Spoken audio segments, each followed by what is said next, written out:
धर्माची तू मूर्ती पाप पुण्य तुझे हाती मज सोडवी दातारा कर्मापासून दुस्तर करसी अंगीकार तरी काय माझा भार मज सोडवी दातारा कर्मापासून दुस्तर जीवीच्या जीवना तुका म्हणे नारायणा मज सोडवी दातारा कर्मापासून दुस्तरा विठाला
दुसरी चरण संताची कस्तुरी तिलकम ललाट पटले वक्षतले कौस्तुभम सागरे वर मोतिकम वेणुकरी कंकणम सर्वांगे हरिचंदन मसुलितम कंठ्याच्या मुक्तावली गोपश्री परिवेशित विजयते गोपाल चुडामणी जैनचे केले स्मरण होय सकळ विद्यांच्या त्याची वंदन श्रीचना श्री गुरूंचे ते नमस्कार ओम ज्ञानेश्वरा करुणा करयाद तुमचा अनुग्रह लादलो पावन झालो चराचरी धर्माची तू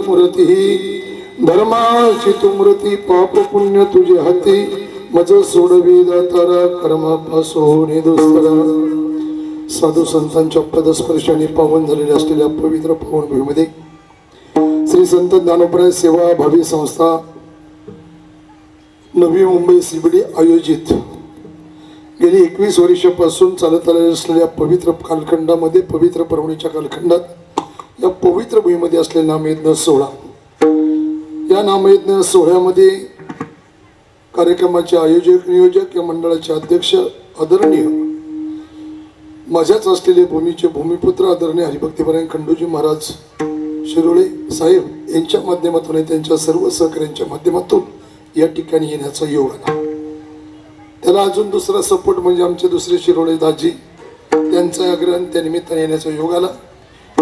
कार्यक्रमाच्या निमित्ताने सेवेसाठी निवडलेला भंग विश्वसंत जगद्गुरु तुकोबार यांचा 4 चरणाचा भक्तिप्रेमाच्या वैराग्याच्या त्यागाच्या माध्यमातून अखंडपणे त्या भगवान परमात्म्याशी भक्तीचं नातं जोडल्यानंतर भगवंत हेच माझं जीवन आहे, भगवंत हेच माझं सर्वस्व आहे, कायने वाचेने मनाने त्या भगवंताशी एक रूप झाल्यानंतर जीवन म्हटलं की सुख आहे, जीवन म्हटलं की दुःख आहे, जीवन म्हटलं की यश आहे, जीवन म्हटलं की अपयश आहे, जीवन म्हटले की कीर्ती आहे, जीवन म्हटले की अपकीर्ती आहे, पण या सगळ्या प्रसंगावरती मात करून जो जीवन जगतो तो खरा माणूस आहे.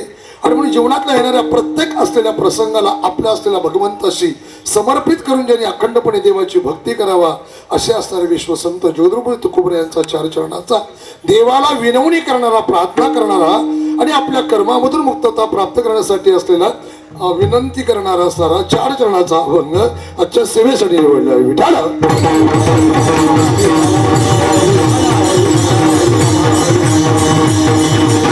हरि की कथा सुनाने वाले, हरि की कथा सुनाने वाले, हरि की कथा सुनाने वाले, हरि की कथा सुनाने वाले, हरि की कथा सुनाने वाले, हरि की कथा सुनाने वाले, हरि की कथा सुनाने वाले, हरि की कथा सुनाने वाले, हरि का दर्शन सुनाने वाले, हरि का दर्शन सुनाने वाले, हरि का दर्शन सुनाने वाले, हरि का दर्शन सुनाने वाले, प्रभु का दर्शन सुनाने वाले, प्रभु का दर्शन सुनाने वाले, प्रभु का दर्शन सुनाने वाले, प्रभु का दर्शन सुनाने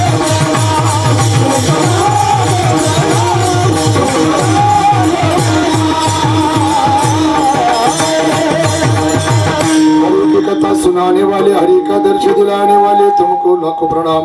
भगवान परमात्माच्या भक्तीचे गुणगान गाणारे, भगवंताचं दर्शन घेणारे, भगवंताची प्राप्ती करून देणारे, भगवंताचे भक्त तद्भक्त संत यांच्या चरणाला प्रणाम. याचाच अर्थ श्री संतांच्या माता चरण साष्टांग एकरी दंडवत. आणि म्हणून त्या जगन्नेत्या पंडुष पांडुरंग परमात्मा रुक्मिणी माता भगवंतराणी श्यामसुंदराच्या ते भक्तांच्या संतांच्या चरणाला वंदन करतो. ज्या महात्म्यांच्या माध्यमातून या नामयज्ञाची परंपरा चालू झाली त्या सर्व महात्म्यांच्या चरणाला वंदन करत असताना या धर्म कार्यासाठी लागणाऱ्या योगदानामध्ये छोट्यातल्या छोट्या योगदानापासून मोठ्यात मोठं ज्यांचं दातृत्व आहे त्या सर्व दातृत्वान व्यक्तींच्या चरणाला वंदन करतो.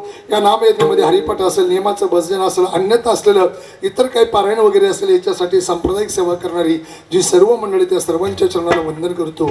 ज्ञानोबरायांच्या शब्दामध्ये सांगायचं म्हटलं तर येवले स्वरूपाला वेलेद्वारे त्याचा गेलो गेला वेलू घेतला गगनावर. याप्रमाणे आज हे असलेल्या सभ्य भव्य दिव्य कार्यक्रमाचा आयोजक, कार्यक्रमाचे अध्यक्ष आणि त्यांचे सहकारी जरी करत असेल तर याच्यामध्ये मोठा ह्याचा वाटा या मंडळाचे कार्याध्यक्ष उद्योगपती श्री रामचंद्र दळवी साहेब यांचं असलेलं मोठं योगदान आहे.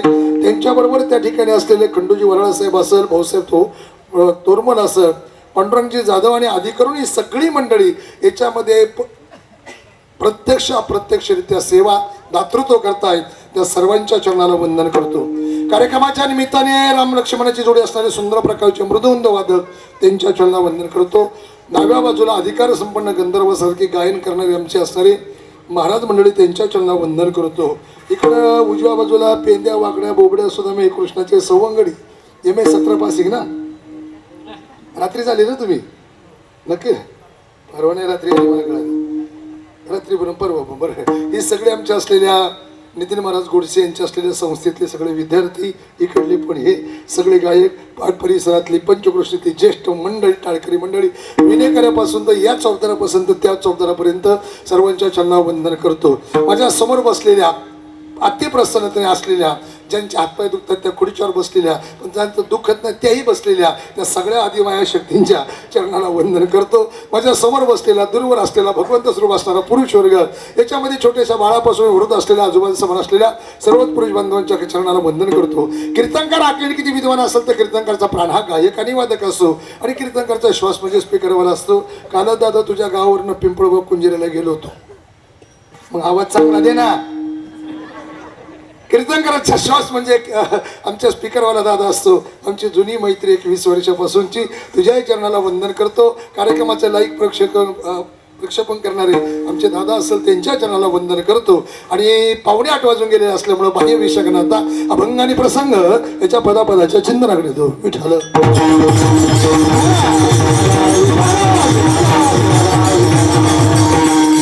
जर विचार केला त्या विश्वामध्ये क्रतायुग झालं, या विश्वामध्ये त्रेतायुग झालं, या विश्वामध्ये द्वापारयुग झालं आणि या आत्ताच्या युगामध्ये आम्ही जीवन जगतो या युगाचं नाव जर कुठलं असेल तर कलियुग आहे. मग कळतात येता द्वापार युगानंतर येणारा युग जर कुठला असेल तर कलियुग आहे. आणि या कलियुगातल्या मानवी देहाच्या आयुष्य मर्यादेचं वर्णन करताना संत म्हणतात अल्पायुष्य मानव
मानवी देहाच्या आयुष्य मर्यादेचं वर्णन करताना संत म्हणतात अल्पायुष्य मानव देह शतविलगणे ते अर्धरात्र काय बालत्व पीडा रोग क्षय काय भजनासी उरले ते पाहेगा.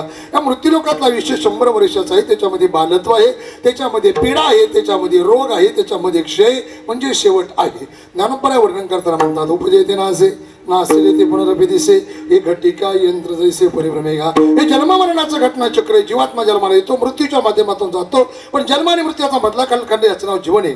जीवन म्हटलं की सुख आहे, जीवन म्हटलं की दुःख आहे, जीवन म्हटलं की यश आहे, जीवन म्हटलं की अपयश आहे, जीवन म्हटलं की कीर्ती आहे, जीवन म्हटलं की अपकीर्ती आहे. या सगळ्या प्रसंगातून मात करून जो जीवन जगण्याचा प्रयत्न करतो तो माणूस आहे. पण मानवी जीवनामध्ये येणारं दुःख हे पूर्व प्रारब्ध, पूर्व कर्म, पूर्व संचित आणि पूर्व भोग याच नुसार येत जातं. ते त्याला भोगावं लागतं. पण यातून दूर करणारा जर कोण असेल तर तो भगवंतच असतो. विठाल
कर्म झाले त्याची भोग आले.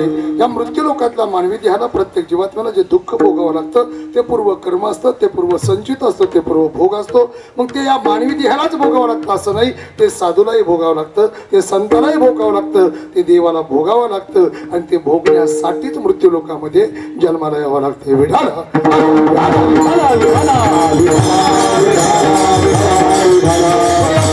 सोडवणं जर कोण असेल तर तो भगवान परमात्मा असल्यामुळं या मृत्यू लोकातल्या आयुष्याची मर्यादा अल्प आहे, बालत्व आहे, पीडा आहे, रोग आहे, क्षय. म्हणून त्या ठिकाणी स्वर्गाधिक देव म्हणतात मृत्यूलोकी व्हावा जन्मामा. 1000 वर्षाच्या आयुष्य मर्यादा भगवान परमात्म्याचा सहवास आहे, भगवंताची संगत आहे, जीवनाला अमरत्व आहे.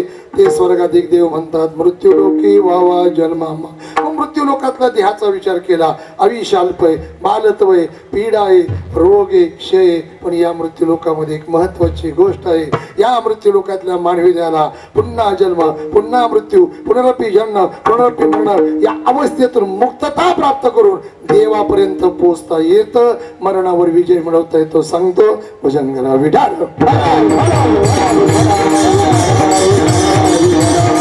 लोक म्हणतील महाराज मरणावर विजय मिळवता येतो, याला पुरावा काय? चला परवाचाच पुरावा देतो. नामयज्ञाचा प्रारंभ कधी झाला? शिवरात्रीच्या दिवशी. महाशिवरात्रीच्या दिवशी कोणाची उपासना करतात? खंडोबाची का म्हसोबाची? कोणाची? अरे हे दोन्ही त्याची जबाबदारी. कोणाची करतात रे बाळांनो? तुमची संस्था कुठे?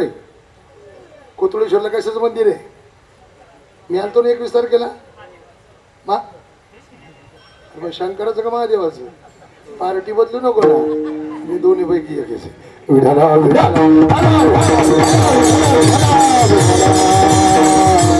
या मृत्यू लोकातल्या मानवी त्याला मरणावर विजय मिळत ते साधा अर्ध्या मिनिटामध्ये सांगतो. तेवढा बराच कसं काय आतापर्यंत आम्ही ऐकलंय. या विश्वाला निर्माण केले ब्रह्मदेवाने, या विश्वाचं संगोपन केले भगवान विष्णूने, आणि मारायचं काम कोणी केले?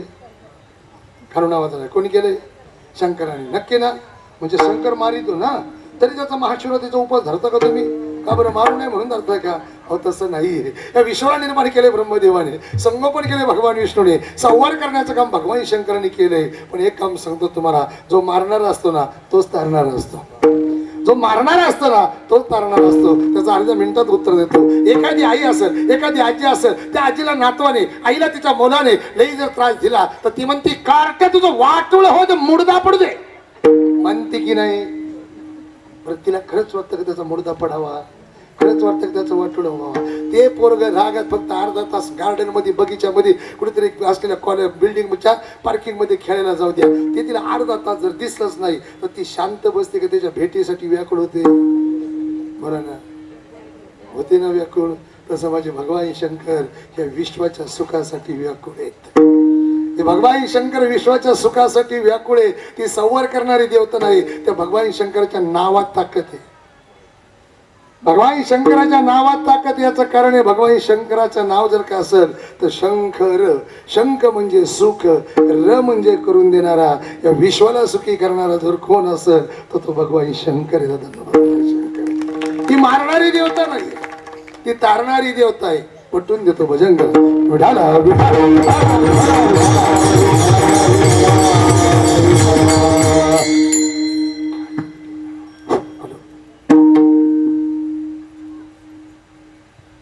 सतत जपत शंभो विनाशी, शिव भगवान गुणगान रासी. सतत जप जर कोणी करत असेल तर ते भगवान शंकर करतायत. पण कशाचा? भजन करी महादेव राम पूजी सदाशिव. मग अखंडपणे भजन कोण करतय? कोण करतय? अरे रामाच्या जन्मा अगोदर रामाचं भजन करणारे कोण आहे? हा हनुमान नाही बाळांनो, भगवान शंकर. ते काहीतरी घोटाळा होतोय म्हणून मला ती गाता येणार. विठाला विठाला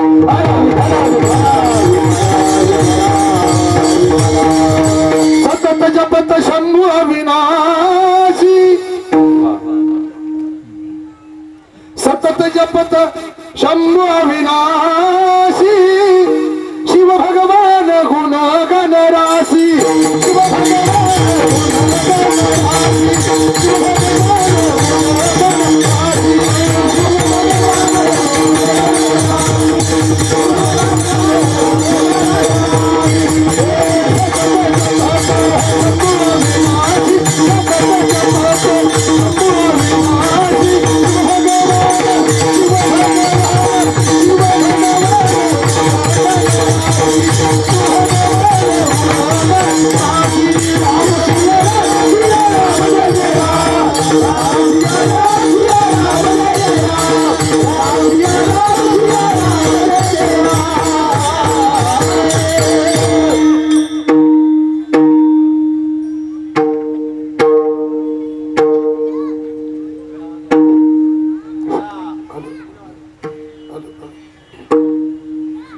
सतत जपत शंभू अविनाशी, शिव भगवान गुणगान रासी.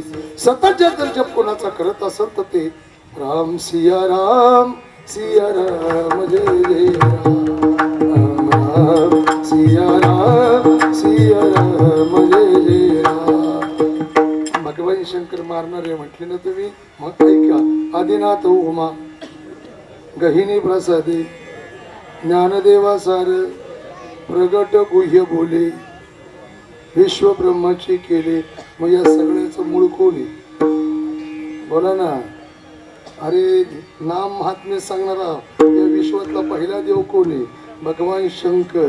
मग शंकर आदिनाथ भूमा बीज प्रगटाल, आदिनाथ भूमा बीज प्रगटाल, आदिनाथ भूमा बीज प्रगटाल.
विश्वाचे पहिले धर्मप्रचारक जर कोण असेल भगवान शंकर आहे. आदिनाथ गुरु सकळ सिद्धांचा तीच परंपरा वारकरी संप्रदायामध्ये. या विश्वाचे पहिले धर्मगुरु जर कोण असेल भगवान शंकर आहे. पंढरीच्या पांडुरंग परमात्म्याचे पहिले वारकरी जर कोण असेल तर भगवान शंकर आहे. मला सांगा शंकर तारणार आहे का मारणार आहे? पार्टी वाटायची बदलली पण आता तुम्ही. मग असंच असतंय. तर या असलेल्या मृत्यू लोकात आयुष्य अल्प आहे, बालत्व आहे, पीडा आहे, रोग आहे, क्षय म्हणजे शेवट आहे. पण या मृत्यू लोकात मरणावर विजय मिळवता येतो म्हणजे नारायण नामे ओ जीवन मुक्त कीर्तनी अनंत गौगीती. या देहाला पुन्हा जन्म पुन्हा मृत्यू पुनरपी जन्म पुनरपी मरणार या अवस्थेतून मुक्तता प्राप्त करता येते. नव्हे नव्हे तर तेने नारायण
कलियुगामध्ये करावे कीर्तन तेने नारायण धेर भेटी. आणि म्हणून मृत्यू लोकात असलेला सर्वश्रेष्ठ मानव देह हा सर्वश्रेष्ठ आहे.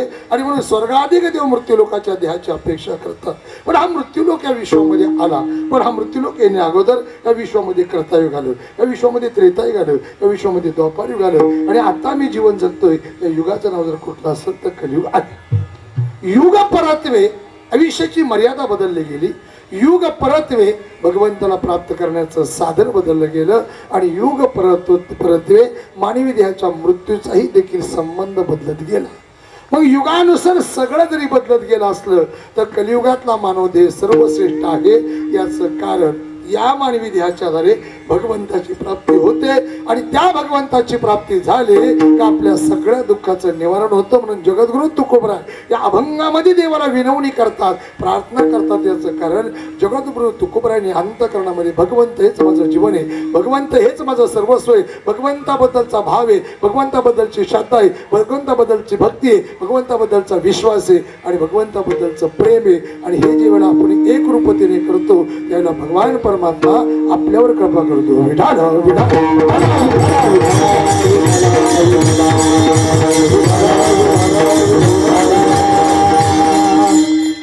वेळ कमी, मला एका विषयाकडे जायचं. तुमच्या माझ्या पुन्हा एकदा स्मरण करतो आणि विषयाकडे जातो. तुमच्या माझ्या जीवनामध्ये येणारं प्रारब्ध कर्म संचित हे पूर्व संबंधित असतं, त्यानुसार भोगावं लागतं. जीवनामध्ये आपण ज्याला सुख म्हणतो ते सुख असलंच असं नाही. आणि जीवनामध्ये आपण ज्याला दुःख म्हणतो ते दुःख असलंच असं नाही. या सगळ्याचा हिशोब करणारा जर कोण असेल तो भगवंत आहे. त्या भगवंताचा अधिकार जर पाहिला तर मी बोलविल्या वेद बोले मी चालविल्या सुरे चाले. तुझी या सत्तेने वेदासे बोलू नये अशी ज्याची ताकद आहे तो परमात्मा कृतायुगात आहे, तो परमात्मा त्रेतायुगात आहे, तो परमात्मा द्वापार युगात आहे आणि तो परमात्मा कलियुगामध्ये. पण मला आता आज जरा एका वेगळ्या विषयात जायचं. जोगदंड महाराज, आम्ही आतापर्यंत ऐकत आलो की या विश्वामध्ये एक नंबरचं युग जर कुठलं असत, कुठलं पोरांनो? महाराज, पहिलं युग कुठलं? द्वापार. कसं काय कीर्तनकार व्हायचं रे तू? एक नंबरचं क्रता युग. क्रता म्हणजे एक, नंतरच त्रेता म्हणजे 3 आणि नंतरच द्वापार म्हणजे 2. मला कितवीला आहे शाळेला? हा, बोल पटकनी, मोठ्याने बोल. 8वीला आहे काय? तू जेव्हा मराठी शाळेत होता तेव्हा तुला 1-2 शिकवलं म्हणून दाखव बरं 10 पर्यंत. मोठ्याने बोल ना, एवढ्या घाईत काय बोलतो? हा म्हण रे. 1, 2, 3, 4, 5. बस बस बस बस, वेळ कमी. सिरियल कशी त्याची? 1, 2, 3, 4, 5. नक्की ना? 10 पर्यंत म्हणजे 100 पर्यंत, 1000 कोटी पण. कोटी काय आपल्याला कळते? पण आता इथं गंमत आहे.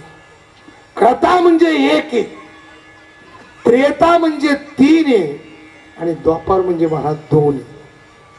मग 2 नंबरचा असणार द्वापार हे 3 नंबरला गेलंय आणि 3 नंबरचं त्रेता हे 2 नंबरला आले. असं का घडलंय? विठाल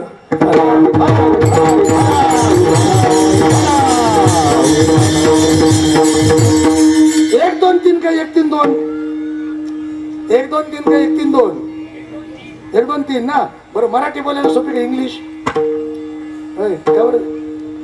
आणि मराठी सहजच बोलतात 1, 2, 3, 4, 5. तसं इंग्लिश होते 1, 1, 2.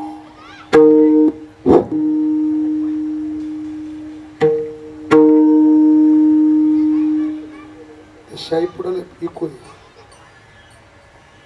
विठाला विठाल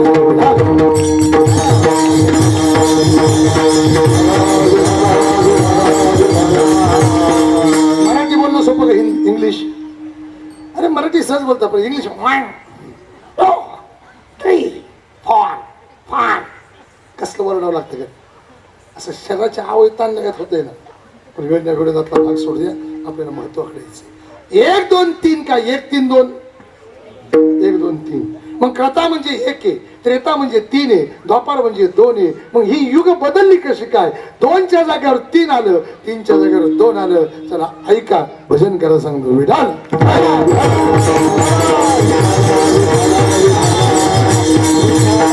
रामायणाकडे जा. जर तुम्ही कथा भाग ऐकलेला आहे, रामायणामध्ये भगवान प्रभू रामचंद्राने एका शिळेचा उद्धार केलाय. तिचं नाव, एका शेळीचा उद्धार केलाय, तिचं नाव चांगलं पाठी तुमच्या.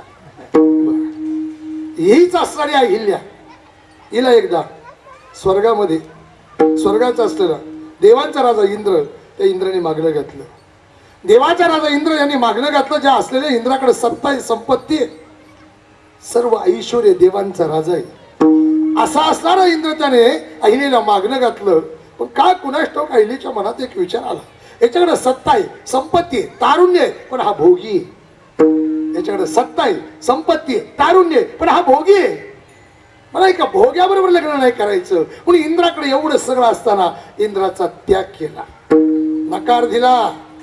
गावाकडे जसं एखाद्या नवीन नापास 1 साईडच्या पोरीने चांगल्या ग्रॅज्युएशन झालेल्या पोराला जर नकार दिला तर ते म्हणते तू म्हणून नकार देतो काय? तुझं कसं होतं पाहतोच,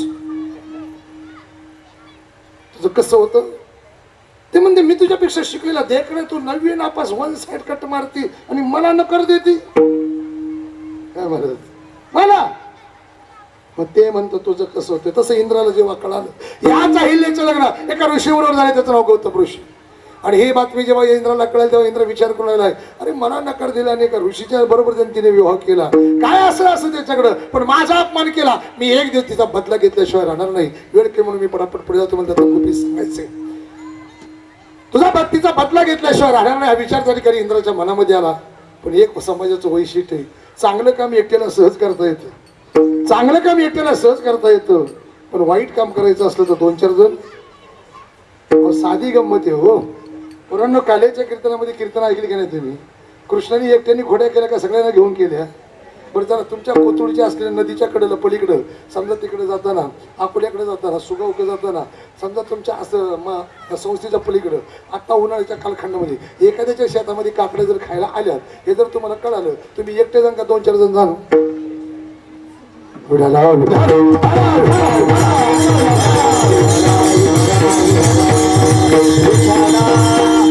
म्हणजे चांगलं काही एक करण्यासाठी एकटा भरपूर असतो पण घोटाळा करायचं म्हटलं हे पद्धत तेव्हापासून चालत आली. मग त्या इंद्राने विचार केला मला तिचा बदला घ्यायचा पण मी एकटा घेऊ शकत नाही. आणि मग त्याने विचार केला वाईट करायचे ना कुणाला तरी मध्यस्थी घातलं पाहिजे. मग रोजच्या दोघांचा दिनचर्येचा नियम हा सगळा शोधण्यात आला. आणि मग लक्षात आलं गौतम ऋषी हे नित्य नेमाने पहाटेच्या समयाला गंगावरती स्नानासाठी जातात, तिथे ध्यान साधना वगैरे करतात, जप अनुष्ठान करतात आणि मग आश्रमामध्ये येतात. तेवढी संधी आहे. मग या संधीचं सोनं करण्यासाठी आपल्याला काहीतरी केलं पाहिजे. लगेच इंद्राने मोबाईल घेतला, चंद्राला कॉल केला. चंद्र युकम. चंद्र बोले क्या बात है? बात तो कुछ नहीं, एक काम करने का. बोले क्या? तुम्हारी जरूरत है मुझे मेरे लिए एक रात के लिए. बोले बात क्या है? काही नाही म्हटले. एक काम करायचं काय अर्धरात्रीच्या समयाला पहाट झाला असंच भासवायचं. आता देवाचा राजा इंद्र आहे. त्या चंद्र बाप्पाला म्हटला तर देवाच्या राजाची आज्ञा आहे, नकार देऊन उपयोग नाही. होकार दिला, नित दिवस ठरला. आणि त्या असलेल्या रात्रीच्या अर्धरात्रीच्या समयाला पहाड झाल्यासारखं भासलं. गौतम ऋषींची झोप त्या ठिकाणी झालेली नाही. विचार करतायत की माझी झोप तर झाली नाही, पहाड झाल्यासारखं जाणवतंय. सत्य आणि असत्य काय? त्याला काही का असेना आपली स्नानाची वेळ झाली, जावा निघावा. आणि गौतम ऋषीने आपली वस्त्र वगैरे कमंडल वगैरे घेतलं आणि घेतल्यानंतर ते असलेले गौतम ऋषी गंगे तटापर्यंत आले. स्नानाची वस्त्र परिधान केली, आता गंगेत प्रवेश करणारे. तेवढ्यात गंगा मैया प्रगट झाली आणि सांगितलं ऋषीमुनी सावधान, ही समय ही वेळ स्नानाची नाहीये. एक वाक्य लक्षात ठेवा, तीर्थयात्रेला गेल्यानंतर कधी रात्री अपरात्री स्नान करत जाऊ, कारण स्नानाचे सुद्धा नियम आहे ते सांगत नाही.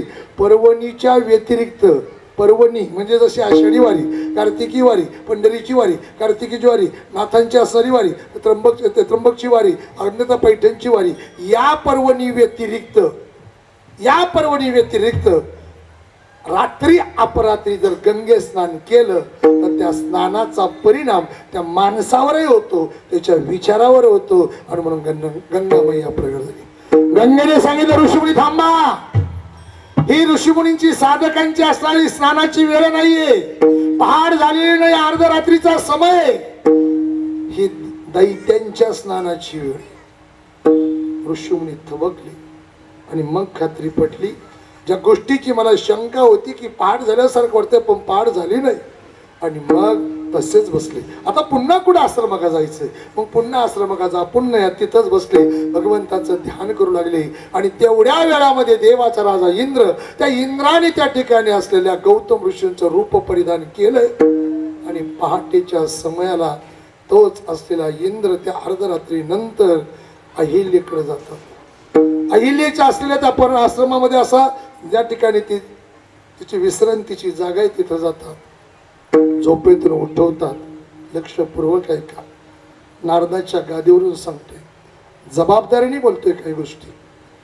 उठवल्यानंतर त्यावेळेला त्या ठिकाणी असलेली अहिल्या म्हणते, स्वामी अहो ही स्नानाची वेळ आहे तुमची, का उठवलं मला? तुम्ही स्नानावरून आम्ही सगळी पूजेची तयारी करून ठेवतोय. त्यावेळेला तो इंद्र रूपी असलेला गौतम ऋषींच्या रूपात आलेला इंद्र अहिल्या म्हणतो, अहिल्या विवाह झाल्यापासून एवढी वर्ष झाली आपण दोघांनी ब्रह्मचारी असण्याचं पालन केलंय, आज मला तुझा शरीर संबंध हवाय.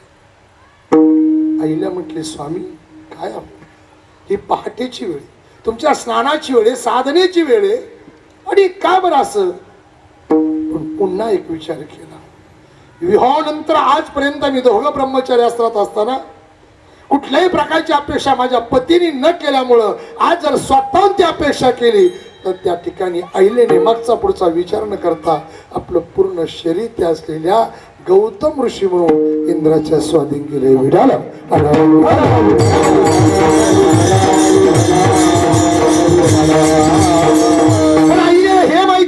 माझा पती भोगी नाहीये. कोण आहे? त्यागी. हे वाक्य लक्षात ठेवा. माझा पती भोगी नाहीये, त्यागी आहे. आणि त्यागी असल्यामुळं एवढ्या वर्ष आम्ही दोघे एकत्रित असताना शरीर संबंधापासून ब्रह्मचारी आश्रमामध्ये राहिलोय. पण त्या दिवशीचा प्रकार घडला. पण या गोष्टीची जाणीव थोडी आईला होऊ लागली. माझे पती ते ऋषी साधक आहे, एक भगवत भक्त आहे. एका ऋषीच्या साधकाच्या भगवत भक्ताच्या शरीराचे असणारं तेजही वेगळं असतं, त्याच्या शरीराचा सुगंध देखील वेगळा असतो. मग माझे पती वाटत नाही, हे कोणीतरी वेगळं दिसतंय. या व्यक्तीच्या शरीराचा असलेला स्पर्श, याची असणारी चमडीचा असलेला येणारा सुगंध हा वेगळा आहे. आईलेनी ढकललं, दूर केलं. कोण आहात आपण? इंद्र म्हटला, अगं मला ओळखत नाही, मी तुझा पती. खोटं बोलताय. आणि थोडस इंद्राच्या गोष्ट लक्षात आली, जाणीव झाली, आता काहीतरी होऊ शकतं. आणि म्हणून लगबगीने त्या आश्रमाच्या बाहेर निघत असताना तेवढ्या वेळात असलेल्या गौतम ऋषींचे येणं झाले. गौतम ऋषी विचार करतात, मी जर इथं आहे तर समोर येणारा कोण? आणि म्हणून त्या ठिकाणी स्तब्ध उभे राहिले. तो इंद्र घाबरलाय. समोरून गौतम ऋषी आले, पाठीमागून अहिल्या आहे. तो लगबगीने निघू लागला. पण जेव्हा गौतम ऋषींच्या समोरून निघाला त्यावेळेला दोघांची नजर झाली. नजर से नजर मिली, हो गई बातो बात. आणि त्या क्षणाला, त्या प्रसंगाला गौतम ऋषींची नजर त्या इंद्राकडे गेली. आणि इंद्र तेव्हा हसलाय. आणि गौतम ऋषीने ओळखलं, हा दुसरा तिसरा कोणी नसून देवाचा राजा इंद्र आहे.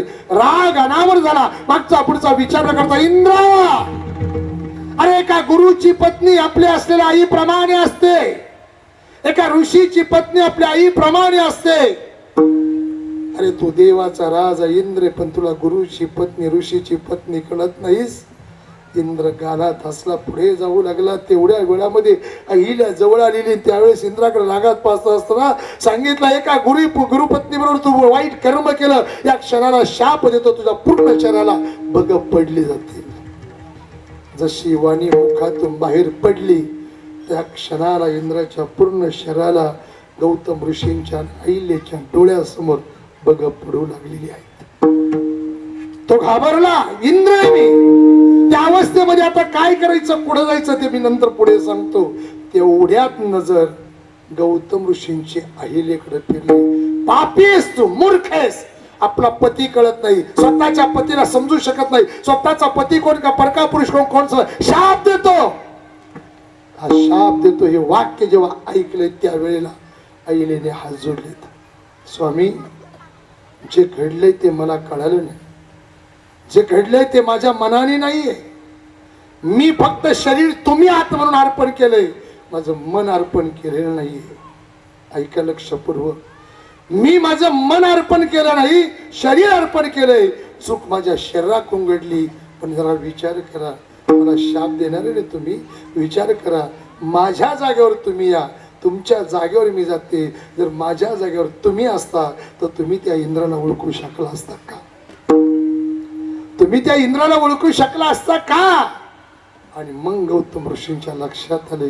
पण राग अनावर झालाय. एवढ्या वेळामध्ये मुखातून शब्द बाहेर पडलाय, अगं एका परपुरुषाबरोबर शरीर संबंध करताना तू एखाद्या शिळेप्रमाणे पडली होती, शाप देतो तुला शिळा म्हणून राहावा लागल. अहिल्या म्हटले, स्वामी ऐका, मी आजही प्रतिव्रत आहे. आणि म्हणून एक वाक्य सांगतो महाराज, विश्वातल्या सगळ्या प्रतिव्रतेमध्ये अहिलेचं पहिलं नाव आदराने का घेतलं जातं त्याचं कारण सांगतो. भजन कर.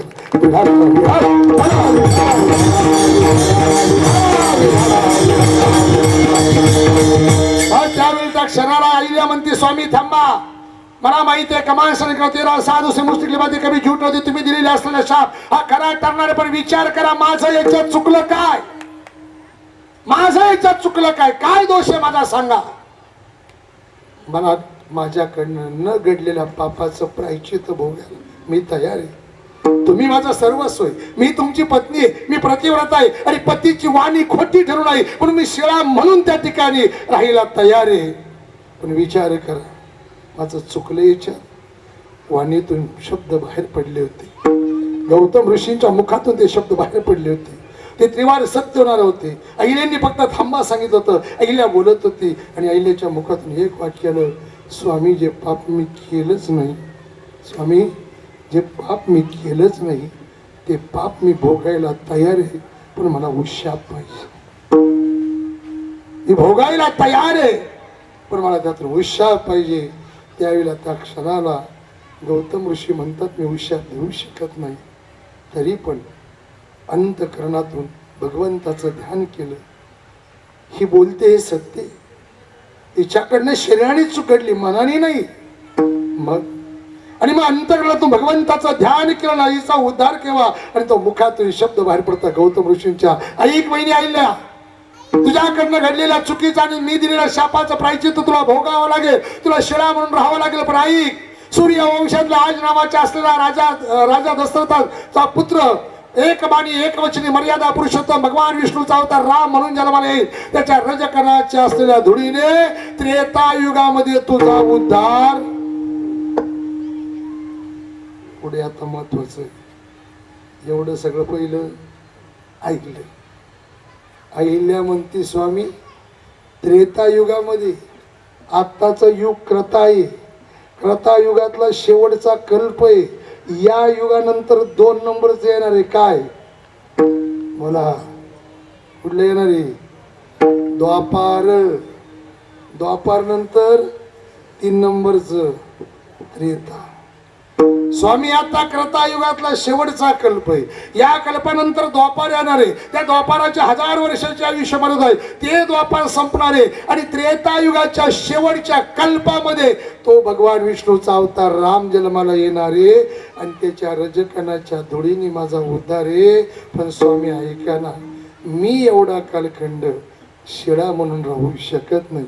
मी एवढा कालखंड तुमच्या विना राहू शकत नाही. कारण मी एका भोग्याचा त्याग करून एका असलेल्या त्यागाबरोबर लग्न केले. ते असं तसं केलं नाही. तो जन्मोजन्मी हाच मला असतो ना काहीतरी दिवस तुमचा, जन्मोजन्मी हाच मला कुठला दिवस असतो? वट सावित्रीचा, एखाद्या बिचारीचा बेवडा असतो तरी ती 2 धागे डबल बांधते. पुढच्या जन्मी देखील विनोद सोडा. इथं महत्वाचं ऐका, स्वामी मी एवढ्या वर्ष तुमची वाट पाहू शकत नाही. तुम्ही मला उशाप दिला, पण राम त्रेतायुगात आहे. चरणावरती लोटांगण घातलं. मी तुमची धर्मपत्नी, मी प्रतिव्रता आहे. आणि एवढा कालखंड मी तुमच्यापासून दूर राहू शकत नाही. मला यातून काहीतरी करा. 8:30 वाजले होते. गौतम ऋषी म्हटले, अहिल्या मी काहीच करू शकत नाही स्वामी, शपथ आहे माझी शपथ आहे. म्हटल्यानंतर शेवटी गौतम ऋषींचा नाईलाज झाला. एका प्रतिव्रतीची शपथ आहे, मला यातून मार्ग सांगा. पुन्हा गौतम ऋषीने डोळे झाकले, अंतःकरणातून भगवंताचं ध्यान केलं. आणि गौतम ऋषीने गालामध्ये स्मित हास्य केलं आणि सांगितलं, अहिल्या ऐक, तुला उशाप आहे. देवाच्या चरणाच्या रजकणाच्या धुळीने तुझा उद्धार आहे. पण ऐक, या असलेल्या कालखंडापर्यंत तू म्हणती ना मी तुमच्या विना राहू शकत नाही, तर यातून मार्ग काढणारा एक व्यक्ती आहे. तो म्हणजे तुझा पिता, तुझे वडील विडाल.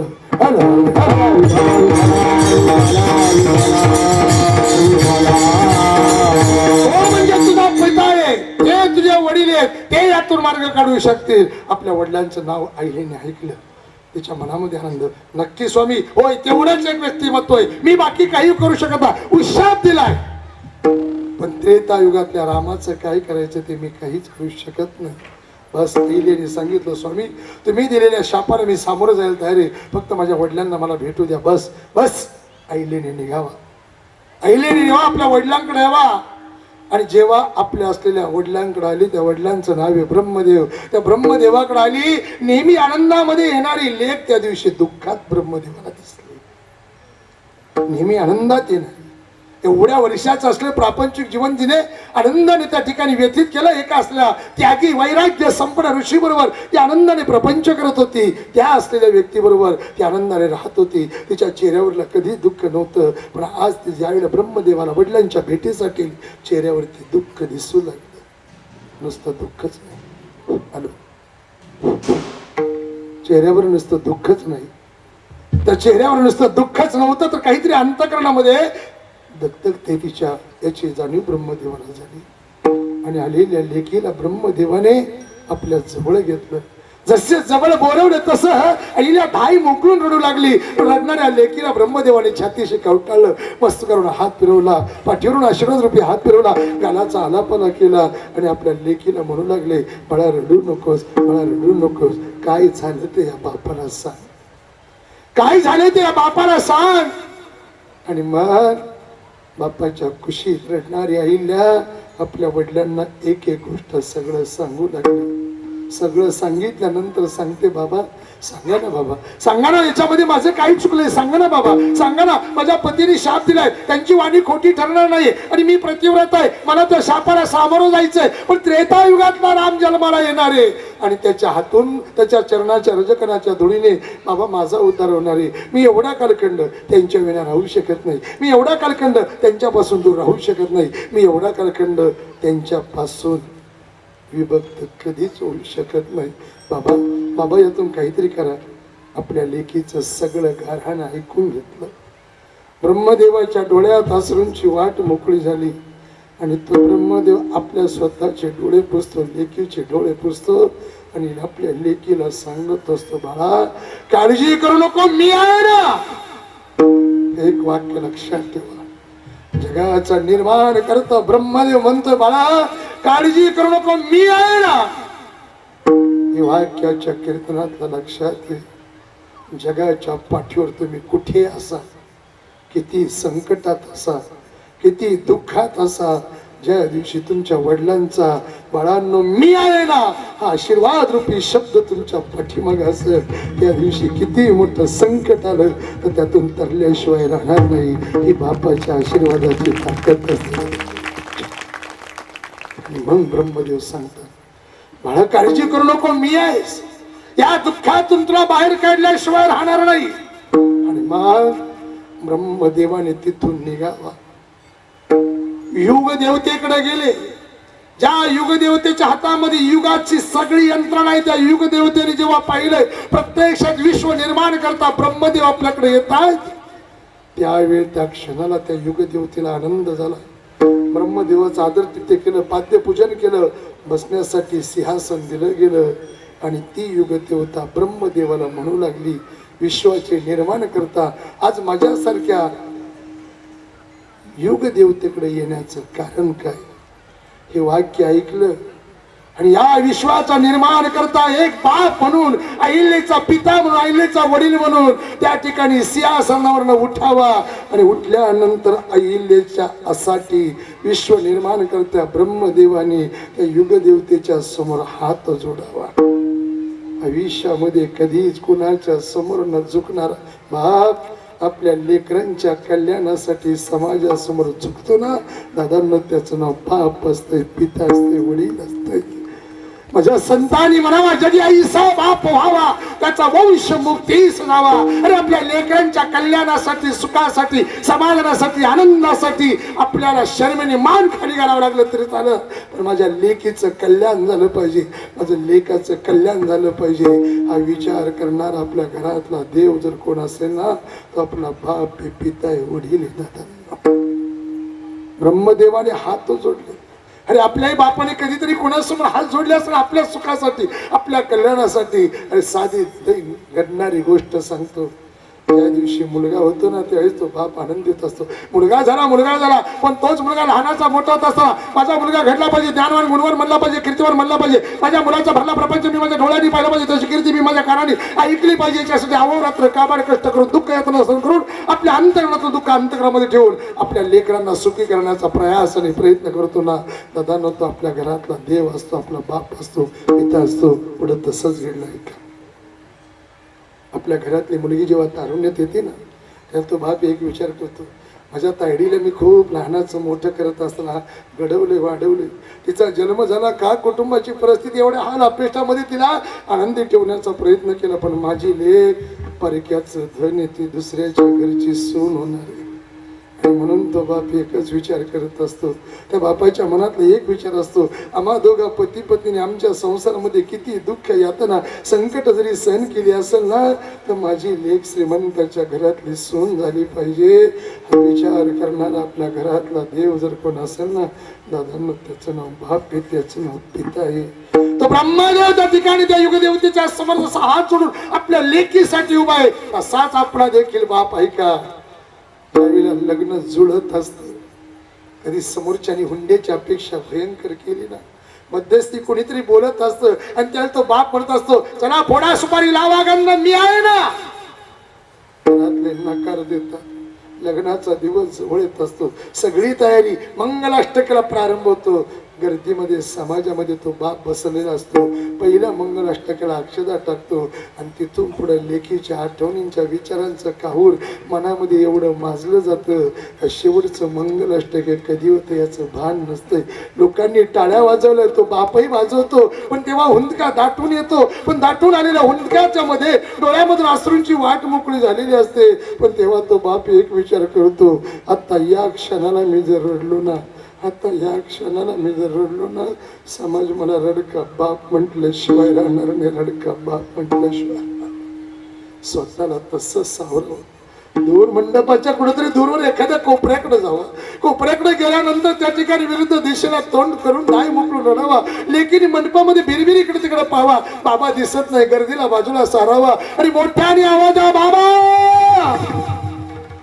लेकीचा आवाज ऐकल्यानंतर जसं त्या बापाने उभा आहे तिथंच थांबावं. लेकीने धावत धावत तेव्हा पाठीमागून कडकडून मिठी मारावा. लेकीच्या हाताच्या मिठीचा स्पर्श झाल्यानंतर त्या बापाने अजून मोठ्याने रडावा, पाठीमागे वळावा, लेकीची असलेली मिठी सोडावा आणि छातीशी कवटाळ त्या आपल्या लेकीला म्हणावा, बाळा रडू नकोस, बाळा रडू नकोस, बाळा रडू नकोस. त्याला ती मुलगी म्हणत असते, बाबा तुम्ही म्हणता रडू नको, मग बाबा तुम्ही काय रडत सांगा ना, तुम्ही हेच आईलेच, हेच ब्रह्मदेवाचं घडले, हेच ब्रह्मदेव युगदेवतेकडे आले. आणि मग तो बाप आपल्या लेकीचे डोळे पुसतो, स्वतःचे पुसतो आणि आपल्या लेकीचं सांत्वन करत असताना म्हणत असतो, बाळा आज विदाई देतो बेटी, हृदय फटा जाता है, मत रोई बेटिया इस जग का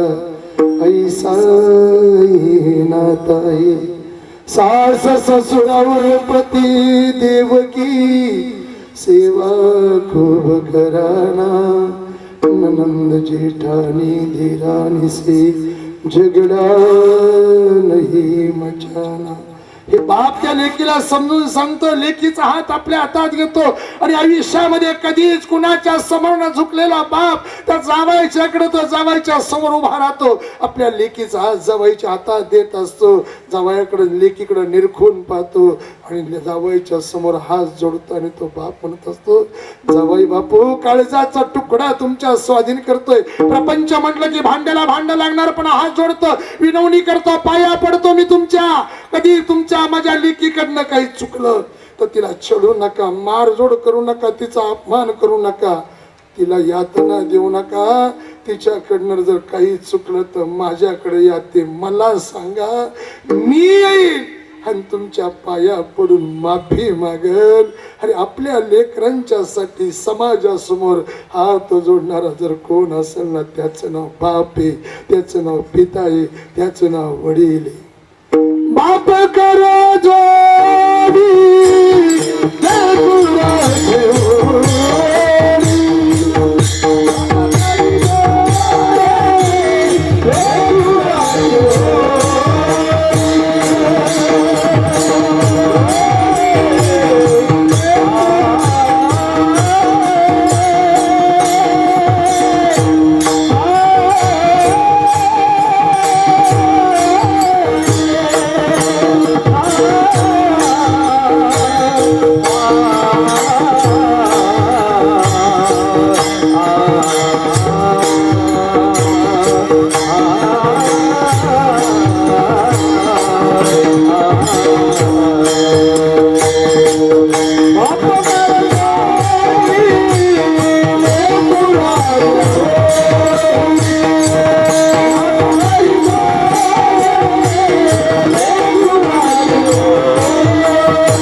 युगदेवतेकडे हात सोडतो. युगदेवता माझ्या लेकीला यातून वाचवा, माझ्या लेकीला वाचवा, तिचं काही चुकलं नाही.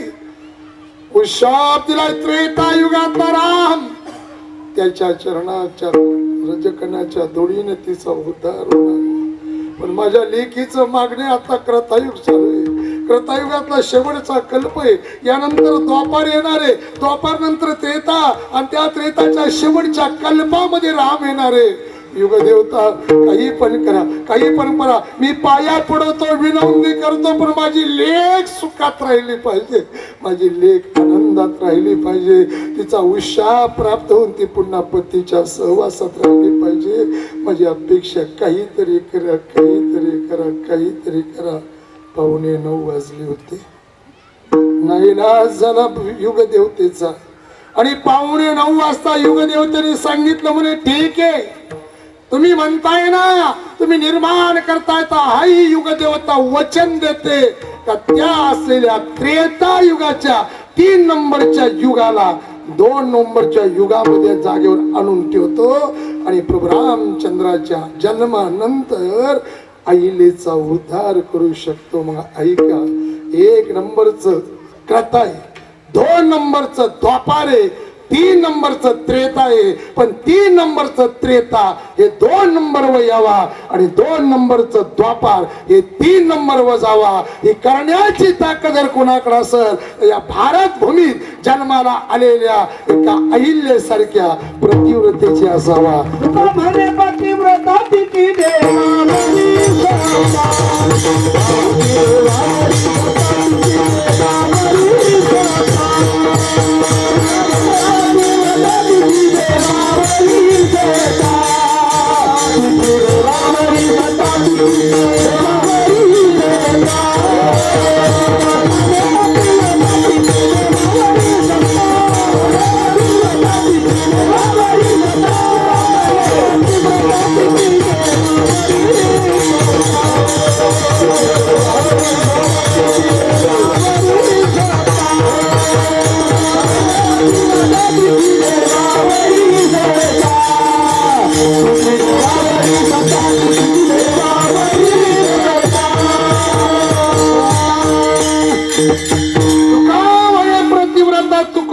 प्रमाण निर्माण केलं. त्याच्या मागचं कारण हे, अरे एक प्रतिव्रता युग बदलू शकते, एवढी मोठी ताकद माझ्या आईलेची. दादा आईलेची. जोगदंड महाराज, तुम्ही 25-30 वर्ष आळंदी, ते किती वर्ष? 30 वर्ष. 30 वर्षात तुम्ही कीर्तनकारे, तुम्ही सगळ्या संस्था सुटले, तुम्ही कितीतरी महाराजांची कीर्तन ऐकली. पण या नारदाच्या गादीवरून मी स्वाभिमानाने सांगतो, आजचा दृष्टांत आज नक्की तुम्ही पहिल्यांदा ऐकला असेल. मला येत नाही जास्त काय, मला येत नाही जास्त काय, पण इतरांपेक्षा नक्कीच वेगळं येत आहे. तसं माझ्या कानात मला वेगळं सांगायला सांगितलं होतं, पण जरा माझ्या डोक्यात वेगळं होतं. कारण मंडळाचे कार्याध्यक्षांचं नाव काय? नाही, ते अध्यक्ष. राम आणि सीता म्हणते ना कोणाला तरी,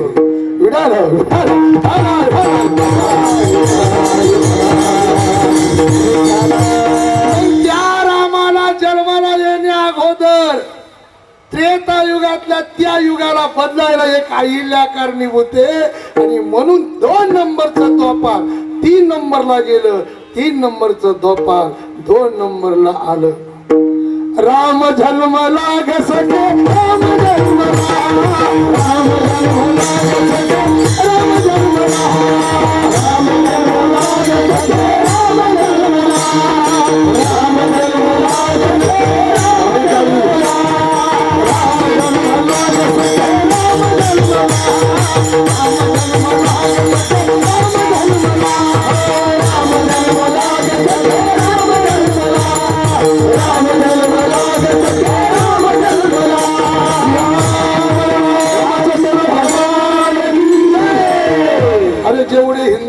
हात वर करा, पाकिस्तानी वाल्यांनी नाही केलं तरी चालेल. सियावर रामचंद्र भगवान की, सियावर रामचंद्र भगवान की. राम जन्म लाग सके, राम जन्म लाग, राम जन्म लाग सके, राम जन्म लाग, राम जन्म लाग सके, राम जन्म लाग, राम जन्म लाग सके, राम जन्म लाग. रामचंद्र भगवान की जय. त्रेतायुगातला राम 3 नंबरचं युग 2 नंबरला आलं. आता माझा मुद्दा आहे, अहिल्याने जे केलं त्याला पुण्य म्हणणार का पाप म्हणणार? बोला बोला की आता ज्या अहिल्याकडनं जे घडलं त्याला पुण्य म्हणायचं का पाप म्हणायचं? इंद्राबद्दल आमच्या संतांनी म्हटले, इंद्रा पडली भगे चंद्र झाला. पण महाराज याच्यात पण गंमत आहे, इंद्राला भग पडली, मग इंद्राची खुर्ची रिकामी राहिली ना. 3ऱ्या दिवसात खुर्चीवरती जागा भरावी लागली.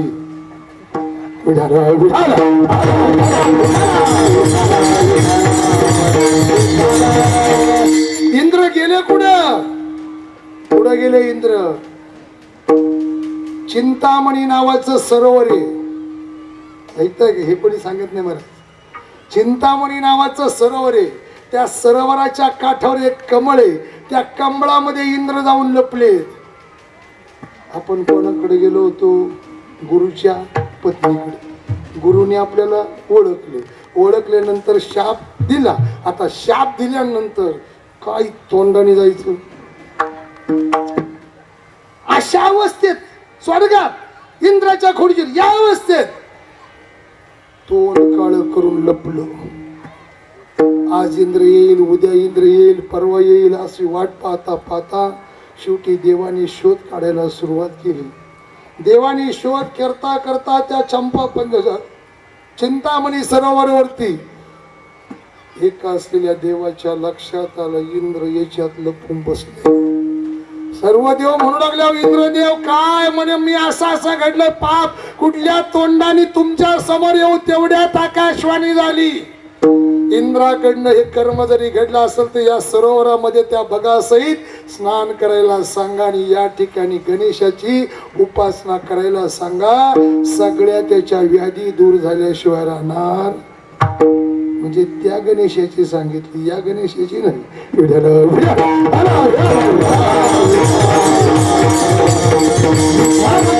मुद्द्याकडे यायचं. मग मला सांगा, सगळेजण आता अहिल्याकडनं जे घडलं ते सत्य का असत्य?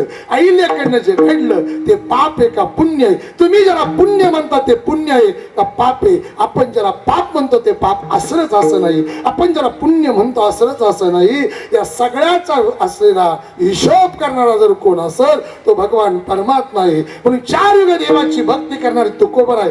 एकच अंतकरणामध्ये विचार करतात, भगवंत हे माझं जीवन आहे, भगवंत हे माझं सर्वस्व आहे, भगवंत माझा प्राण आहे आणि या सगळ्यातून सोडवणारा तो आहे. मग मी विनवणी करायची कोणाला?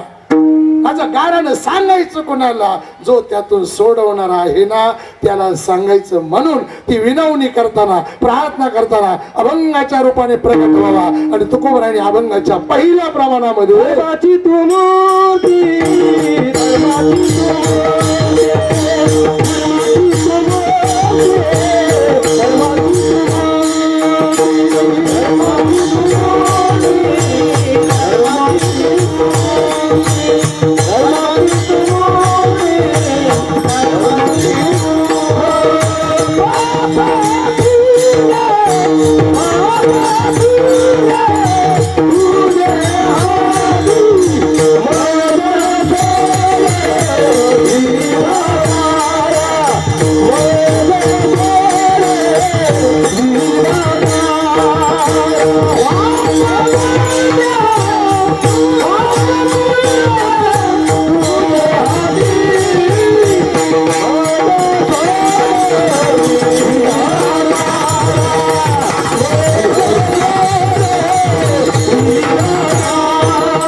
करणारा तू आहे, पण तू कोण आहे?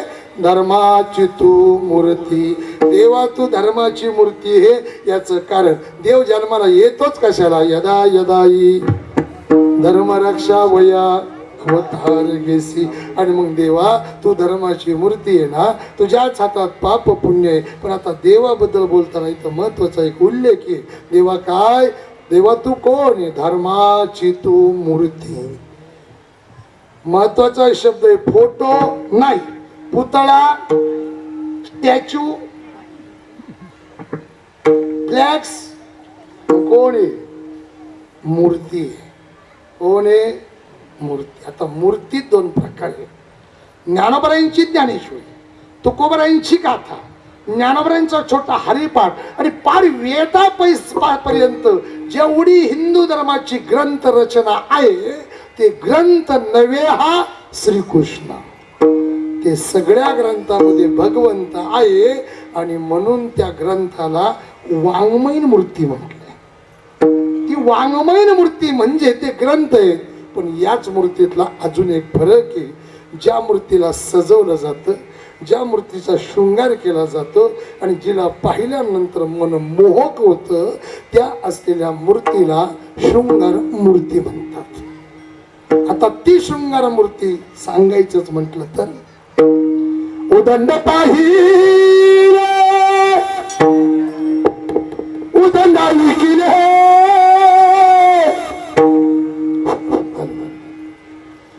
उदंड पाहिले उदंडाई किले, उदंड वर नीले क्षेत्र पाहिले, उदंड वर नीले क्षेत्र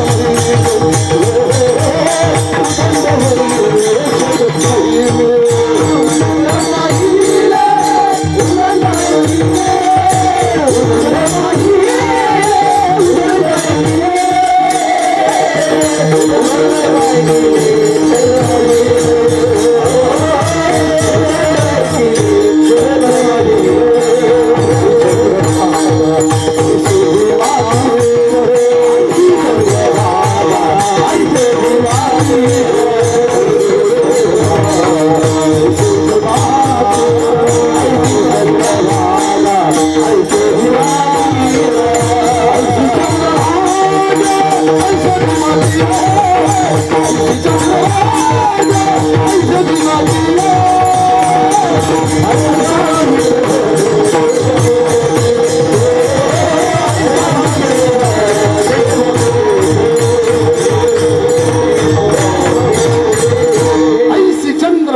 ऐसे भीमा तीरा ऐसा विटेवर मूर्ती सांगते. ऐसा विटेवर. बरं बोल आता.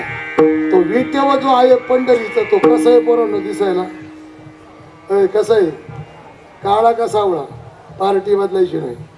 काळा का सावळा? हा सावळा. अरे संत म्हणतात ठाईचाची काळा, ठाईचाची काळा, अनादी बहु काळा. पण त्या काळ्याला भेटायला लोक विडी होतात रा. 2025 ला ग्रीनिज बुकामध्ये नोंद होईल. आता इतिहास घडलाय. कुठल्याही प्रकारचा देवाकडनं मेसेज नसताना आषाढी वारीला 26 ते 27 लोकांनी त्याच्या भेटीला जावा एवढी त्या माझ्या काळ्याची ताकद असावी. तुम्ही सगळ्यांच्या नादी लागा, काळ्या माणसाच्या अजिबात नादी लागायचं नाही. Very dangerous. पूर्वी म्हण होती, एका गोऱ्या पोराचं काळ्या पोराची जर भांडणं झाली ना त्यांची होतात का? मग काय सांग. गोऱ्या पोराची काळ्या पोराची जर भांडणं झाली ना ते गोऱ्या पोर म्हणत काळ्या काळ्या, ते म्हणते मी आहे काळा पण काळा पण मोत्याचं पुढचं नको ना. हा काळा पण मोत्याचं झाला तर गोऱ्याबद्दल सांगत नाही. अरे ते त्याच्या नादी लागायला येडी झाली काही. बिघड गया जोगी बिघड गया, बिघड गया जोगी बिघड गया.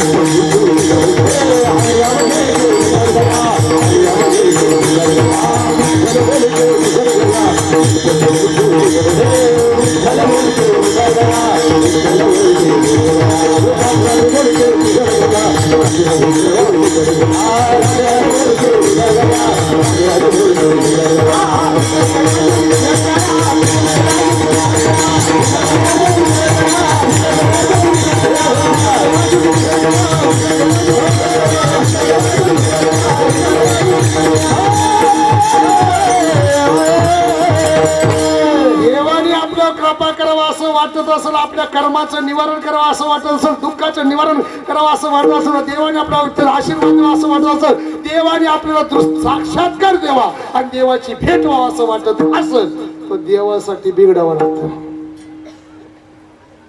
पखवाद्याने सुद्धा कीर्तन पखवाद वाजवताना काय झालं पाहिजे? बिघडलं पाहिजे. सगळ्या टाळकऱ्यांनी टाळ वाजवताना सुद्धा काय केलं पाहिजे? बिघडलं पाहिजे. ऐकणाऱ्यांनी सुद्धा महिला मंडळ काय झालं पाहिजे? बिघडलं पाहिजे. ऐकणारे पुरुष मंडळी काय झालं पाहिजे? बिघडलं पाहिजे. उशिरा येऊन पहिल्या पंक्तीला जेवायला बसणाऱ्यांनी सुद्धा काय झालं पाहिजे?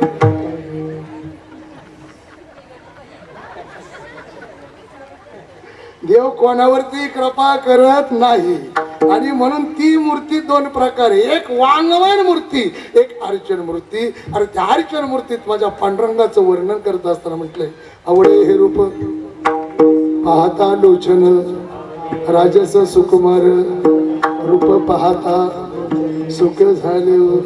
कोणाला पाहिलं? कोण? काळा. कोणाला? अशी त्याच्या मूर्तीतली ताकद आहे. आणि तुम्ही काळ्याबद्दल वाईट वाटून घेऊ नका. ज्ञानोबराय म्हणतात, अरे सावळवानाच ज्ञानोबराय म्हणतात, अरे सावळवानाच, अरे हे मुल कुणाच, कस दौलत दौलत झालं.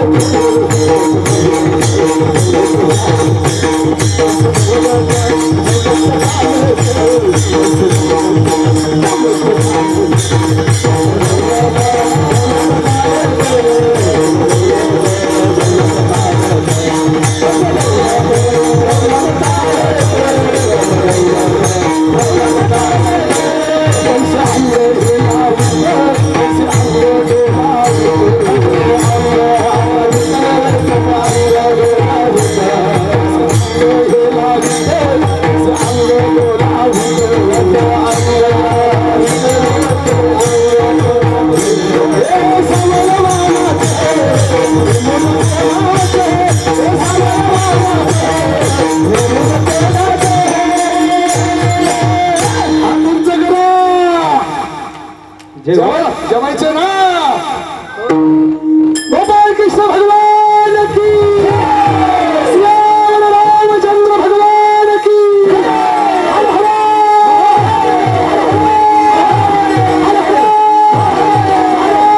माता की.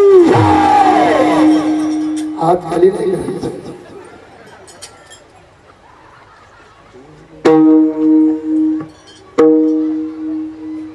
कस दौलत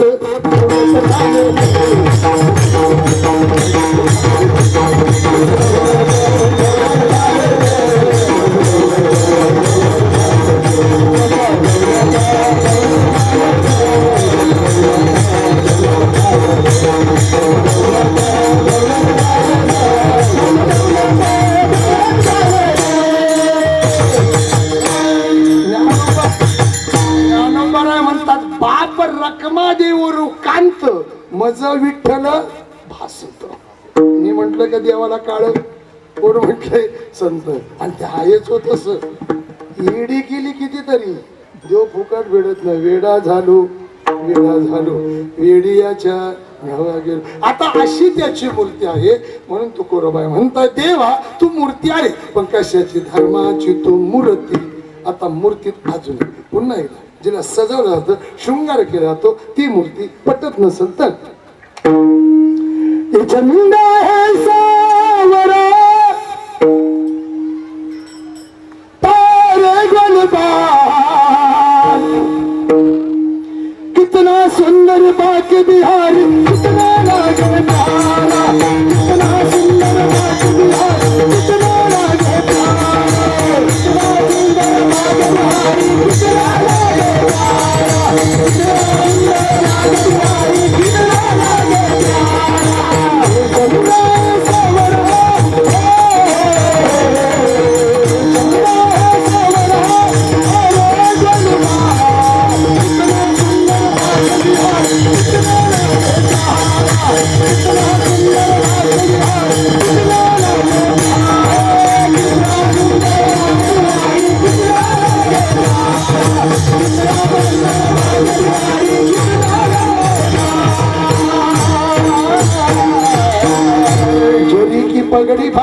सुंदर आंखों वाला, कितना सुंदर भाग्य विहार, कितना लाडला.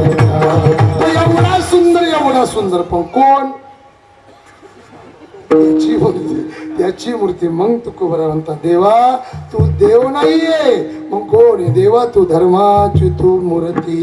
पण देवा अजून पुढे सांगू, पाप पुण्य तुझ्या हाती. ज्याला आम्ही पुण्य म्हणतो ते पुण्य असलंच असं नाही, ज्याला आम्ही पाप म्हणतो ते पाप असलंच असं नाही. या सगळ्याचा हिशोब करणारा जर देवा कोण असेल तर तू आहे असं म्हटणार नाही. 9:09 होऊन गेलेत. 2च मिनिटात दृष्टांत सांगतो. भजन करा विठाल.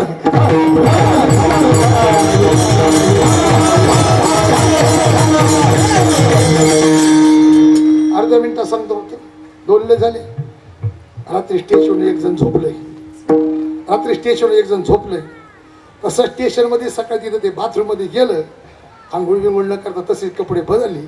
ती भगवी कपडे पुढे घातली. तिथल्याच स्टेशनच्या बाथरूम मध्ये कपड्याला चंदन बिंदन लावला. बारीक अत्तरची बाटली तिथे इकडून तिकडून लावली आणि आयर्लंड सिबडीच्या सेक्टर नंबर 1 रात्री कुठं होतं? पोरांना पटकन मारायचं. स्टेशन कुठं झोपलं? काय केलं? काहीच नाही. काय प्यालं? ताकद. रात्रभर काय चावलं? रांगोळीचं पुढं आलं. इकडे झाली. एका बिल्डिंगच्या बाजूने चाललो होतो. एक ताई होती. तिला वाटलं राव आपल्या घरामध्ये नेहमी काही ना काहीतरी कटकट चालली. आज बरं झालं कुणी नाही. तिला वाटलं बाबा आहे. बाबा रात्री कुठे होते? आता मला कीर्तन संपायचं असेल ना तसं जास्त आनंद वाटतो. वेळ संपली ना आपली. रात्री बाबा कुठे होते? स्टेशन. इकडे तिकडे पाहिलं. बाबाला वाटलं सकाळी सकाळी गिराईक भेटलं, बस आपली बोनी चांगली ना. लगेच आतमध्ये बसायला दिलं. कोणाला? बाबा. बाबा रात्री कुठे होते? आतमध्ये गेली. किचनमध्ये गेली. पटकन पाण्याचा तांब्या भरून आणला. आतमध्ये किचनमध्ये गेली. पाण्याचा तांब्या भरून आला. लगेच आल्या दिला. कोणाला? बाबाला. बाबा रात्री कुठे होते? आता इथं बसलेल्यांपैकी एकच माझी विनंती आहे. आपल्या घरचे आपले असणारे स्वामी, आपले पती, आपलं सौभाग्य कामावरून जर आल्यानंतर आल्या लगेच कोण पाणी देतं? बोट वर करा बरं. ज्यांनी बोट वर केलं त्यांचे इथं आहेत का सगळे? म्हणजे हा सूर्य हा जयत अंगलट येईल ना महाराज? अंगलट येईल का नाही?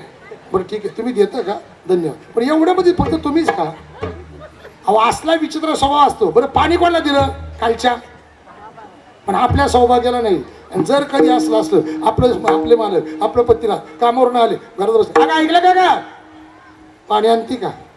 आतून आवाज येतो. झाली काय द्यायला सुरुवात? सकाळपासून माझं मड काढलं होतं.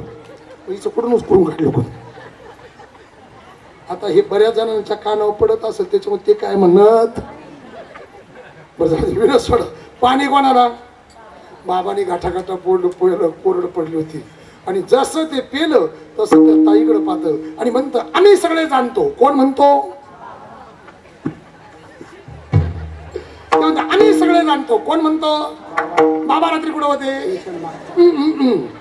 आता कुठे आले? सिबडीला. ते म्हणतात आम्ही सगळे जाणतो. ते म्हणते काय जाणतो? बाई तुझं मनाशी मन जुळत नाही, तनाशी तन जुळत नाही, हातामध्ये पैसा येत नाही, आला तर हात नाही, रात्रीची झोप येत नाही, झोप आली तर झोपल्यासारखं वाटत नाही. तुळजापुराला चालले, अंबाबाईच्या नावाने 101 रुपये दे, तुझ्या नावाची खणाची ओढती भरतो, सगळं कसं ठीकठाक करतो. कोण म्हणतो?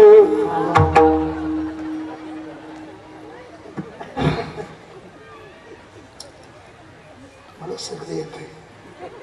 जरा जबाबदार म्हणून आपल्याकडे 5 मिनिट. कोण म्हणतो? आता तो काय म्हणतो? बाई तुझं मनाशी मन जुळत नाही, ताराशी तण जुळत नाही. यांची पत्रिका जुळत नव्हती, पण मधल्या काकाला पत्रिका जुळवण्यास 200 जादा दिले, जुळवली. आता मनाशी मन नाही, ताराशी हातामध्ये पैसे येत नाही, आला तर हात नाही. ही बिचारी काबाड कष्ट करते, धुनी भांडी करते, लोकांचे 4 पैसे मिळते. पण हिचा नवरा 1 नंबरचा टांगा पलटी. हे कधी यायचं? पटकनी सांगतो ना, कधी यायचं? मारतोड करायचं, असेल ते पैसे घेऊन जायचं. आता ते काय म्हणते माहिती का? बाई मनाची मंजुळत नाही, हातामध्ये पैसे राहत नाही. आता ते पैसा ठेवत नाही, रात्रीची झोप येत नाही, झोप आली तर थापल्यासारखं वाटत नाही. या गाडी त्यांची असलेली बिल्डिंग नव्हती, ती चाळ होती. चाळीवरती पत्रे होते आणि त्या चाळीच्या बाजूला रात्री 11 साडे 11 नंतर कुत्री बुकायला लागली तर तिने समजायचं आपला कुत्रा.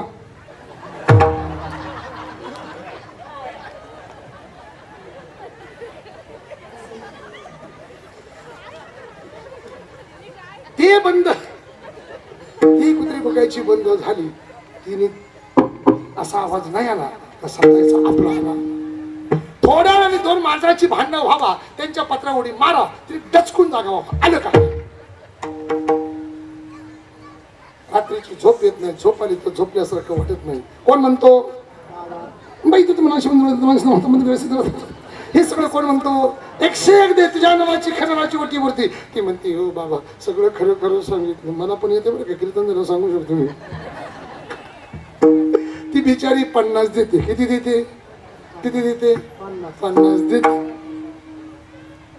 आणि ते पुन्हा संध्याकाळी स्टेशनवर पडत. कोण?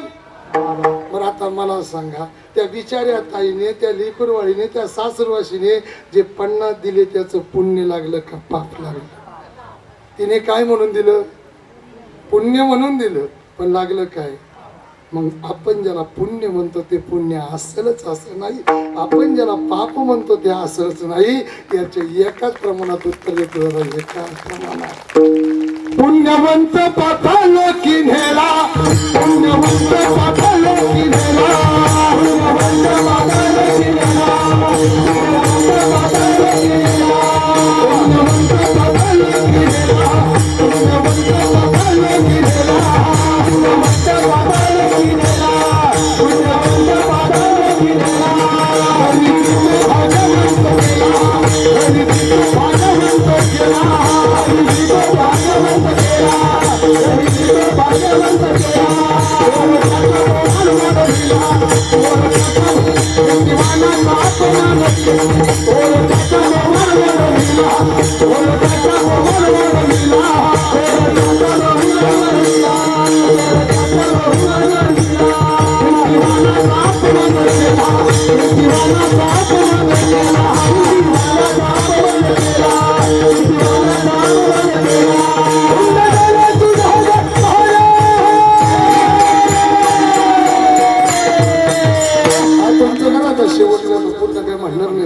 आणि पुन्हा म्हणाला मी पुन्हा येईल असं अजिबात म्हणणार.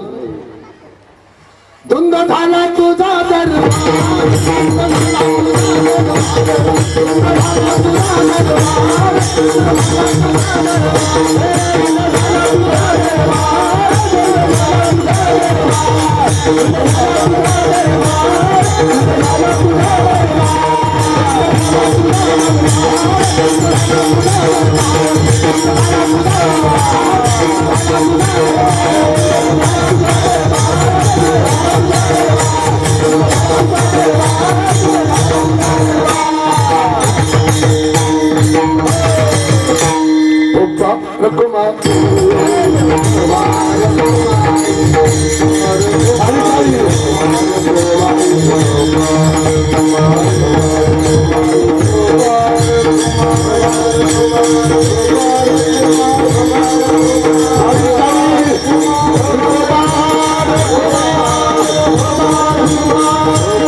पुण्य तुझे हाती. देवा तू धर्माची मूर्ती आहे. आम्ही ज्याला पुण्य म्हणू ते पुण्य असलंच असं नाही, आम्ही ज्याला पाप म्हणू ते असंच असं नाही. अध्यात्मामध्ये जेवढं तुम्ही खोलवर जाल तेवढं सगळं तुम्हाला विरोधाभासा तर जाईल. रामायणामध्ये जर पाहिलं तर रामाला वनवासाला पाठवणारे कैकेयी हे आमच्या डोळ्यासमोरचं व्यक्तिमत्व आहे. पण मी जाहीरपणे सांगतो, रामायणातलं कैकेयी हे व्यक्तिमत्व जर कधी रामायणातून बाहेर काढलं ना तर रामायण शून्य आहे. आणि म्हणून रामायणातली वैराग्य मूर्ती, त्याग मूर्ती आणि धर्ममूर्ती जर कोण असेल तर दादांनो तिचं नाव कैकेयी. तुमच्या दृष्टीने तिने केलेलं पाप आहे, पण धर्माच्या दृष्टीने तिने देवासाठी केलेलं पुण्य आहे. हे सगळ्याचा हिशोब करणारा कोण आहे? तो आहे देवा. देवा तू धर्माची तू मूर्ती, पाप पुण्य तुझ्या ती. मग देवा एक काम करणार, अरे माझं जीवन हे सगळं कर्माने घासलंय ना, मग देवा एक काम करणार, माझं सोडवी दातारा. देवा मला सोडव, पण कशातून? कर्मापासून दुसरा. आणि म्हणून सोडवणारा फक्त तोच आपल्याला दुःखातून बाहेर काढू शकतो 1 मिनिटात. तोच तुमच्या माझ्या प्रत्येकाला या मोहरूपी मायारूपी दुःखरूपी संसारातून पलीकडे तोच नेऊ शकतो. डगमग डोले माझी, डगमग डोले माझी पाण्यावरी नाव रे. डगमग डोले माझी पाण्यावरी नाव रे.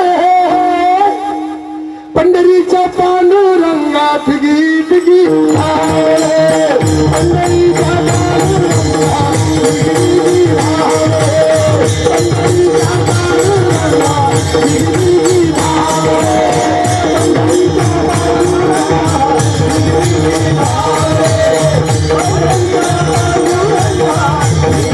फिगी पंढरीच्या पांडुरंगा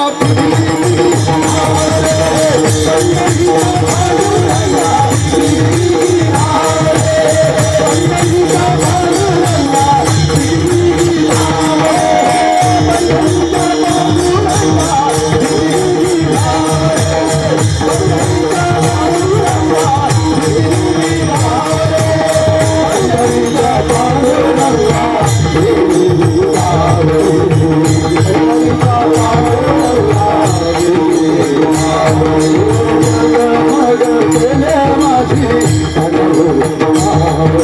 पांडुरंगा सोडवणार आहे म्हणून त्याला हाक मारली पाहिजे.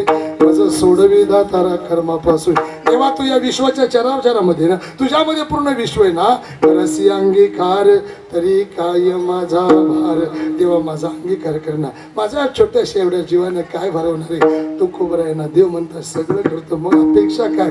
काय नाही देवा जीवीच्या जीवना तुका म्हणे नारायणा मज सोडवी दातारा कर्मापासून दुसरा. धानेश्वर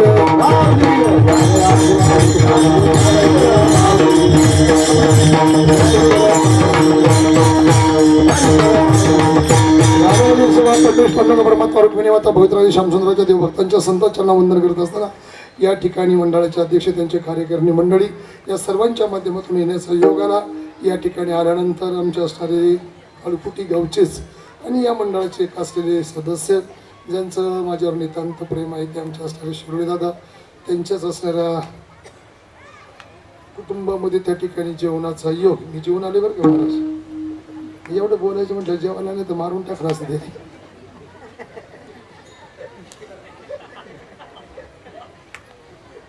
या ठिकाणी त्यांच्याकडे जेवण वगैरे केलं आणि अतिशय प्रेमाची मंडळी. मी पूर्वी सुद्धा इथं मला वाटतं 12व्या वर्षी आलो होतो असा अंदाज माझा. आणि त्यावेळेचा अभंग मला आठवतोय. मी तुळशीचं चरित्र सांगित होतो. राजे छत्रपती शिवाजी महाराजांबद्दल होतो. आम्ही तेने सुखी म्हणा विठ्ठल विठ्ठल मुखी. हा माझा 12व्या वर्षाचा अभंग असेल याची मला खात्री आहे. त्या निमित्ताने येण्याचा योग आला. तुमच्या दर्शनाचा ही सगळी आमचीच मंडळी आमच्या परिसरातली टाळकरी गायक वादक मंडळी सगळ्यांचे आभार मानतो. आपणा सर्वांचे आभार मानतो. लाईव्ह प्रेक्षेपण करणाऱ्यांचे आभार मानतो. स्पीकरवाल्यांचे आभार मानतो. त्याचबरोबर दळवी साहेबांचं या कार्यामध्ये मोठं नव्हे मोठा सिंहाचा वाटा आहे त्यांचे आभार मानतो.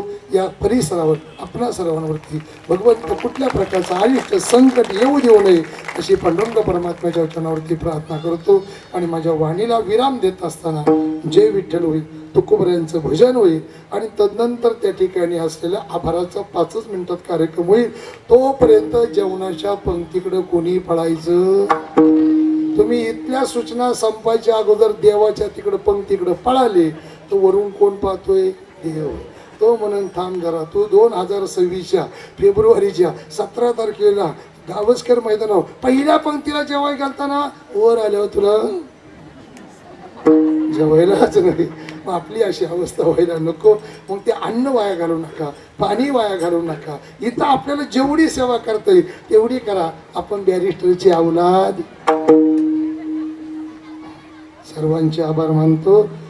Tukaram Tukaram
Thank you.